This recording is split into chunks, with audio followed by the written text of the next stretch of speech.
একদিন গভীর জঙ্গলে একটি বিশাল সিংহ তার গুহার ভেতরে ঘুমাচ্ছিল।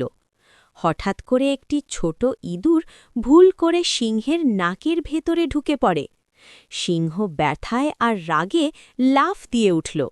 সে গর্জে বলল, তোর এত বড় সাহস, আমার নাকের ভেতরে ঢুকে আমার ঘুম ভেঙে দিলি?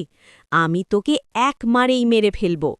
ভয়ে কাঁপতে কাঁপতে ইঁদুর বলল, মহারাজ, দয়া করে আমাকে মাপ করে দিন। আমি খুব ছোট, ভুল করে ঢুকে পড়েছি। একদিন হয়তো আমিই আপনার উপকারে আসতে পারি। সিংহ জোরে হেসে উঠল, তুই আমার কি উপকার করবি?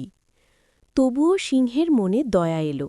সে ইঁদুরটাকে ছেড়ে দিল। কিছুদিন পর সিংহ জঙ্গলে শিকার করতে গিয়ে এক শিকারীর জালে আটকে গেল। সে যতই শক্তি লাগাল, জাল ছিঁড়তে পারল না। সিংহ জোরে জোরে গর্জন করতে লাগল। এই শব্দ শুনে সেই ছোট ইঁদুরটি ছুটে এলো। সে তার ধারালো দাঁত দিয়ে জাল কেটে ফেলল। সিংহ মুক্ত হল।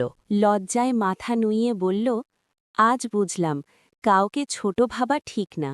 ছোট হলেও বুদ্ধি আর সাহস থাকলে অনেক বড় কাজ করা যায়। ইঁদুর মুচকি হেসে বলল, ভালো কাজ কখনো ছোট হয় না।